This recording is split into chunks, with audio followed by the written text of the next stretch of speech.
I'm Chris Dennison. Welcome to Dirt Rider Adventures. Every year, the Dirt Rider staff puts together a large-scale off-road shootout. For 2015, we picked the 250cc four-stroke category. There's a lot of new entrants in this market. It's a very fun category. We're seeing more popularity out of the 250 machines, so we assembled 8 of the latest bikes, got our best testers, went out, hit the off-road, and this is what we came up with.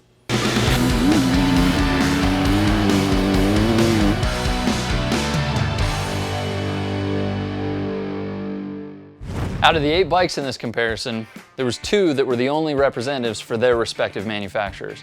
The first is the Husqvarna Fe250, which is kind of a hybrid between the XCF KTM and the XCF-W with a little bit of Husky unique influence.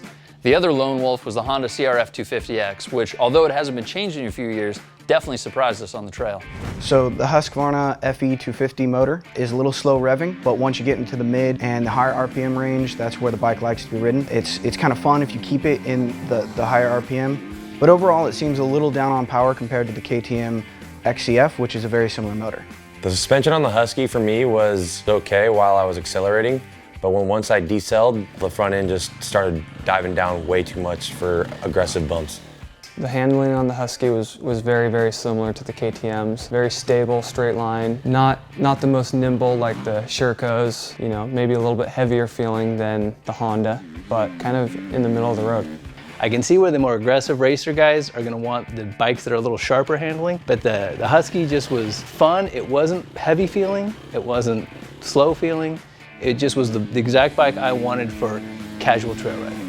The motor on the Honda 250X for me was good. It wasn't really aggressive, but if you rode it kind of like a 125, you know, really feather in the clutch, and it was awesome. It was a really fast bike for stock, and with minimal mods, it could be a great race bike and even better trail bike.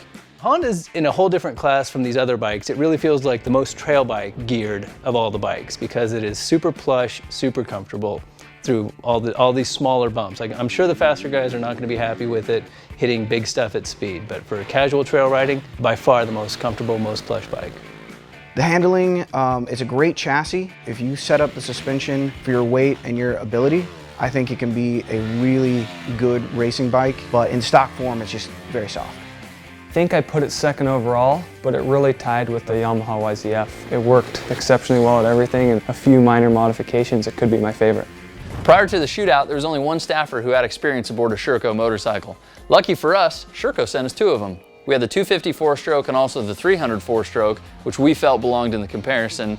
Both bikes were kind of brand new when we got them, but we certainly put enough time on them to get a good opinion.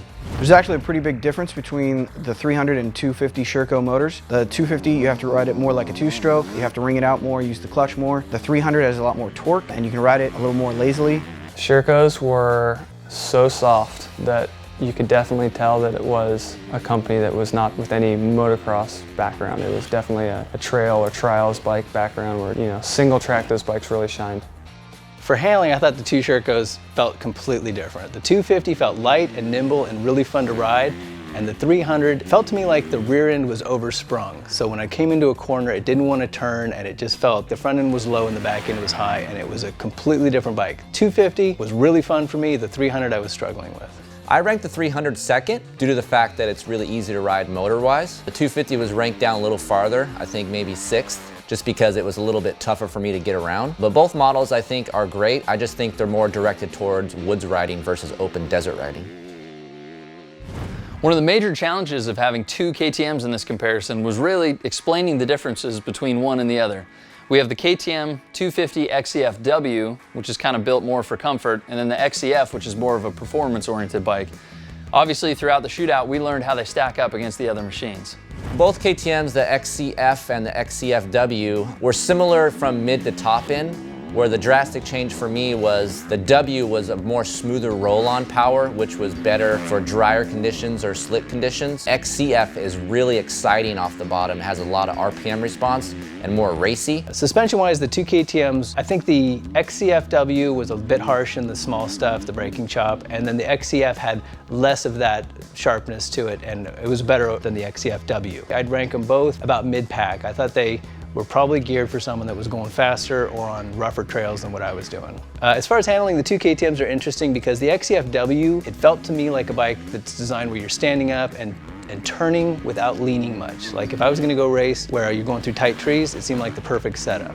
But when you wanted to sit down and kind of flow through the trail, it didn't cooperate with me or didn't agree with me as much as some of the other bikes. And the XCF was much less so of that. As long as I was on the power at least a little bit, it handled great.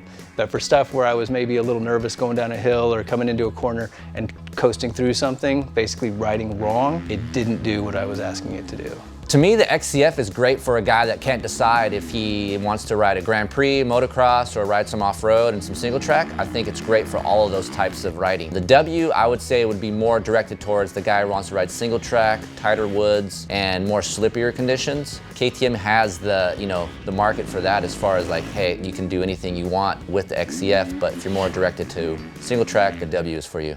The two bikes that we were most excited to compare to the other off-road machines were the Yamaha YZ250FX and the Yamaha WR250F. These bikes are both off-road variants built on the YZ250 motocross model, which was our bike of the year last year, and as we told you, would make an awesome off-road bike. Here's what we thought of the two Yamahas. For them being the same bikes, they couldn't be more polar opposites in the sense of the motor package. The FX is like a full-blown race bike compared to the WR model. The WR was plugged up and conservative and mellow. FX was like a rocket ship, back to back.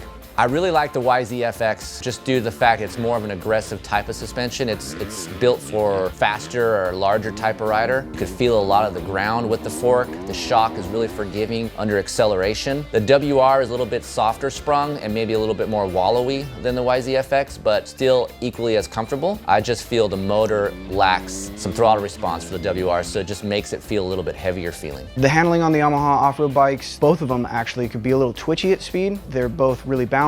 They turn very well. You feel a little bit more weight with the WR because of the headlight and the other things on it that just make it feel a little more top heavy, so it doesn't turn as well as the FX, but they're both great handling bikes. The YZ250FX is my favorite bike due to the fact it has great suspension, exciting motor. It's just fun to ride. It gets me excited to ride, and I can go ride it in single track, Grand Prix, moto. I can do a lot with that bike, so that would make me want to spend my money on something I could do just more than one type of riding. So what does it all mean? Well, as you heard from the test riders, there's a lot of good options in this category. If you want a 250cc four-stroke, whether you're a serious racer, weekend warrior, maybe a full-on beginner, there's some good options in this class, definitely. Unfortunately though, there can only be one winner in comparison, and we tallied up all the opinions, added the scores, spent multiple days testing. When everything's said and done, the dust settles. So the Yamaha YZ250FX is our top pick. Now, don't let that get you tied in a knot. If there's something else you like, we're not saying that's the best bike for you, but overall, that was our favorite machine. Obviously, there's great options in the KTMs. Scirocco's are phenomenal and totally different, which is cool. The Honda CRF250X is very surprising, and the Husqvarna is always a great option too. So, if you want to know more, we have a lot more opinions in the print version of the Shootout, which you can find in the August 2015 issue. Also, go on dirtrider.com, hit us up on Facebook. Any questions, we will try and answer them. Thanks for watching.